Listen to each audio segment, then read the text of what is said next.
Hey everybody, welcome back to I Know a Guy. If you're new here, my name's Anthony. I'm a business profit advocate. Here we interview entrepreneurs, business owners, professionals, and people just doing cool things. For example, today we're meeting with Jim Pehkonen. He's a life architect, an author, speaker, and he's been doing it since 2006. How you doing today, Jim? I'm doing great. How are you doing today? Pretty good. I'm almost kicked this cold's butt, so I'm about ready for that to be done. It's nice out. I'm enjoying the fall weather, so I can't really complain. Yes, it was so beautiful. Over the weekend, a family actually hired me I got to go out and I got to do what I love to do. And when we got done with our work together, she's back to living life, loving life, and it was really magical. That's awesome. Where are you calling in from? Where's home? So home for me is Reno, Nevada. Mhm. It's just beautiful here. So it's like today is actually a really beautiful day also. It's the fall weather. I just love the fall weather. And over the weekend, I went from Reno into California so I could work with a client. And this one was a little unique because the last 5 years, I've actually found working with psilocybin, working with what's called a microdose and a therapeutic dose, people are able to get through their trauma. Literally, it's like saving 6 months of coaching or therapy. So, and we sat for 4 hours and she got to the core of where she was struggling in life. And it was by the time I left, she's excited. She's had a schedule. I've already texted her. We have 4 integration calls or we have 4 coaching calls to make sure that she stays on there. What I do as a life architect is I work with people to have them understand how they create this experience called life. And oftentimes people have traumas or dramas that have occurred in the past that stop them from living an amazing life.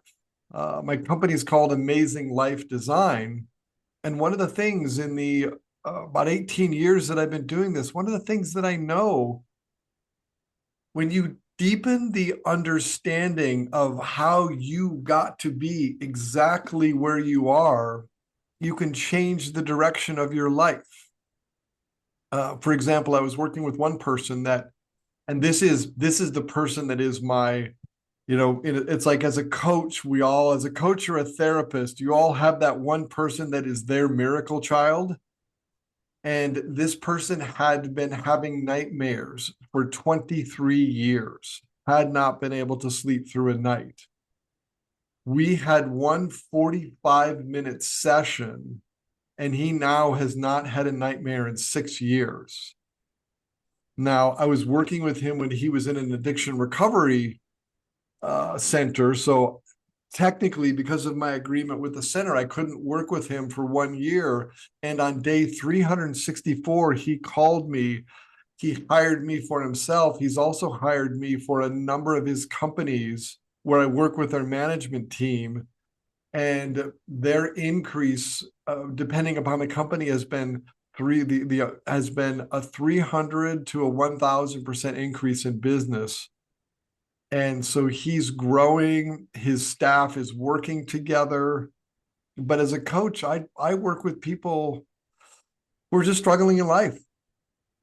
Okay. How'd you get started on this? Like, you started in 2006. What kind of got you into this? I got started on this. Once I graduated college, I spent literally almost exactly 20 years to the day in what would be called typical industry. I started out as a systems engineer and I ended up as a general manager of a company. And I went into that company and I was hired as a sales manager to manage the sales team. And I was there for less than 2 months. And the chairman of the board came in and let the general manager go. And I told him that I wanted that job. And he says, if you want that job, earn it.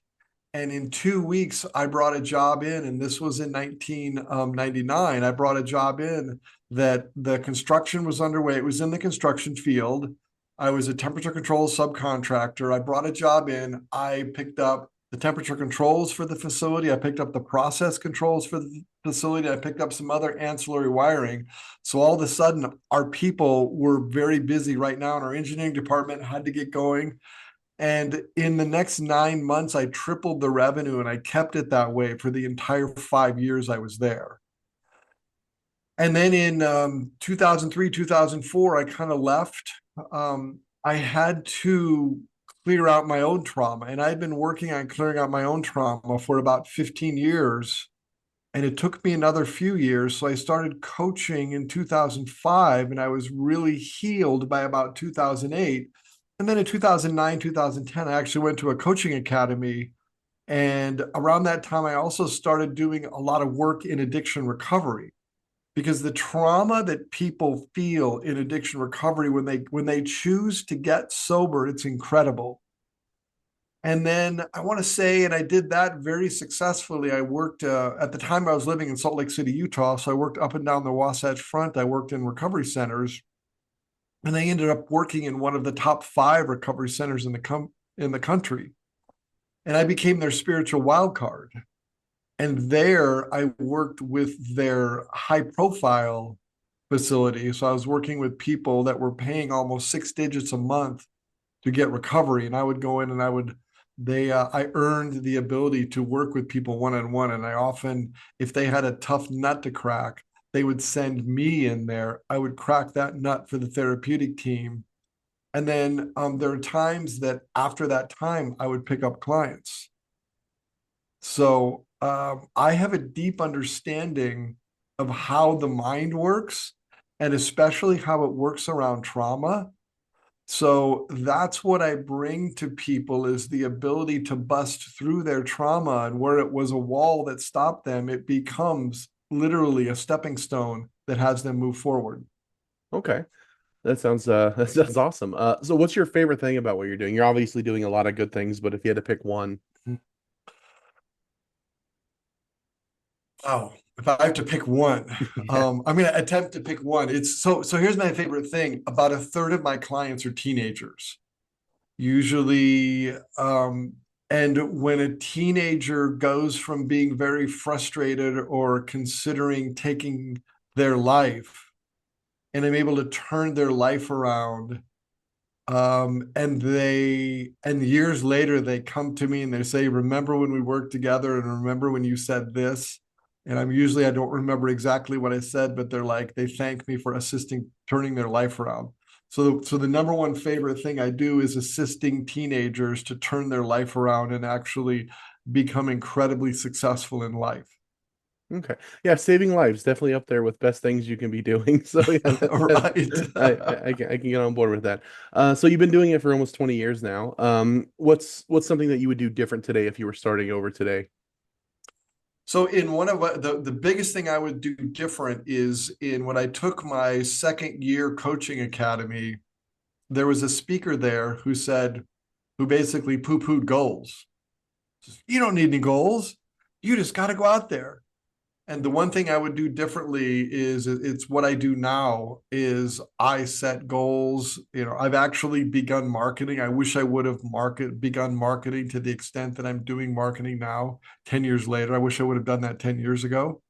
I love what I do. The other thing I wish I would have done is, this is a book. So if anybody's seeing this, I just wrote my third book. If you're listening to this, the book is called Wounds to Wisdom: The Art of Healing Trauma. And I'm at a point that I want more people to heal in society.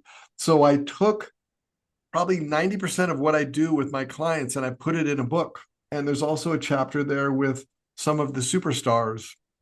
I've worked with hundreds of people, and some of the superstars tell their story of how their life shifted working with me. Okay. That's awesome. So when you're looking for an average client, I don't know if you have an average client, but what's a commonality shared between people that you're able to help? The people that I've been able to help, they're in a space where they're frustrated, they want more, and they don't know how to get it. They want more success, they want more happiness. Some area of their life isn't working, and they want that area to work. And oftentimes, what I tell people is, when I work with people in a specific area of their life, let's say work performance, or let's say they want their company to do better, one of the things I say is that you can't bake one piece of a pie. So we're going to be focusing my work in one area, and it's probably the area that's impacted most by that trauma and the thought processes that come with trauma in later life. But the most amazing thing is as we work on that one area, their whole life transforms. And that gives me great joy because it took me roughly 20 years to heal my trauma. And I believe your birthright, if you're listening to this, your birthright is an amazing life. It should not, you should not be 20 years, and whatever you want to excel at, I assist people to get them excelling. Even if it's like with the person I worked on over the weekend, she still has maybe 10 or 20 years of her life left. And she had a loss about a year ago, and she's never been able to get over it. And we got her through it, and it was amazing. That's awesome. What about on the networking side? What's a power partner look like for you, or somebody that you can work well with, referring back and forth that you might be able to help in one area where they can help in another? There are times I meet people that I'm not the right fit. Sometimes I've been meeting some great other coaches that it's like I consider it co-opetition because there are so many people in this world that have experienced trauma, and I can't help everybody. The other person that's really ideal for me is somebody who has a business and they're doing okay, they're doing good, but they're not doing great. I can assist them to get from good to great. And we do that by having them understand why they've created the life that they've created. And then we take it to the next level. Okay. Is there anything that I failed to ask that I might have missed that you really wanted to, get out there? No, I want people to heal. I want people to live amazing lives. And I know that sounds kind of cliche-ish, but if you're watching this or listening to this, a simple question I have for you is what stops you from getting to the next level? Oftentimes people don't know. Get a hold of me. Let's sit down. Let's talk about if this is a good fit for you, because not everybody's a good fit. And the beauty is now I'm learning, I have other people I can refer to. But if you're not living an amazing life, it's time to. Yeah, it's only cliche because so many people do need help. Right. There's so many people out there that want to do good, want to help people. There's so many people out there that needs people like you. So if somebody wants to get a hold of you, whether it's to just have a one-on-one, have a conversation, or do that co-opetition, what's the best way they do that? So the best way to get a hold of me is I'm going to give you email me at jim@amazinglifedesign.com. Or if you want to have a conversation, send me a text. Text me and say, hey, I heard on the podcast and I want, and that my text number is 801-913-5191. Reach out. Let's have a conversation, and maybe a life architect can assist you to just live an amazing life. Perfect. If anybody wants to get a hold of Jim, I absolutely recommend it. He's exactly this way in a one-on-one as you're seeing here. So he's really genuine. I absolutely recommend having a conversation with him. If anybody out there shy and they're a little bit shy about reaching out, ask me. I'm more than happy to make that introduction for you as well. But other than that, if anybody out there would like to be interviewed, feel free to reach out to me directly. I'm going to share all of Jim's information in the description. You'll also find my link tree there where you can schedule a time to do a one-on-one with me, or all my socials. Feel free to follow them there. But otherwise, Jim, I really appreciate you coming on. It was awesome talking with you more today. Hope we can keep talking in the future. But until then, let's all get out there and meet some more people. All right. Yes, and thank you. And if you're watching or listening, thank you. And the one thing I will leave with is remember, it's your life. Live it fully. Beautiful. Do that. All right. Bye, guys. Have a good Thank one, you. Jim.